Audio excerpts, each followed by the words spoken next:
submitted by the presiding officer to the constituency tallying center.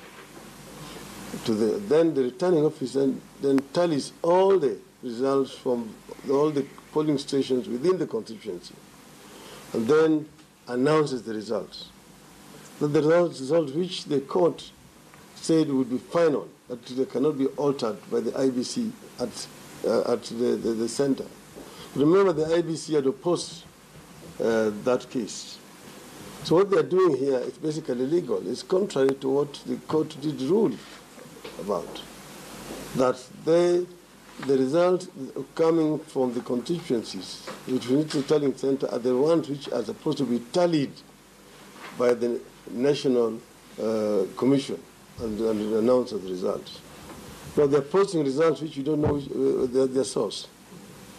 Of the eight-hour period for the email addresses? That 8 hour is basically an invention by the service provider.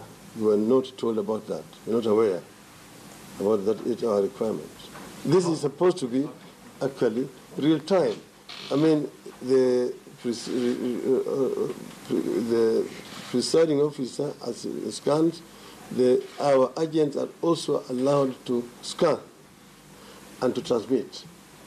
Now you remember that 4 days ago, the hooded police officers stormed on our tallying centers and vandalized the equipment there and took most of our computers, basically to try to cripple us, because we set up at other centers.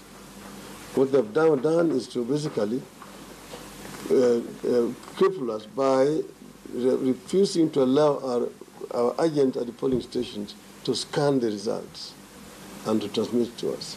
What is your message to your supporters at the moment? Just to sit tight, wait for things to happen? No, I'm not sending any message to my supporters. I'm talking to the nation. Just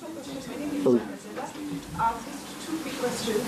One, if I got you right, you say that in 377 polling stations, if I'm not wrong, you're leading. Is it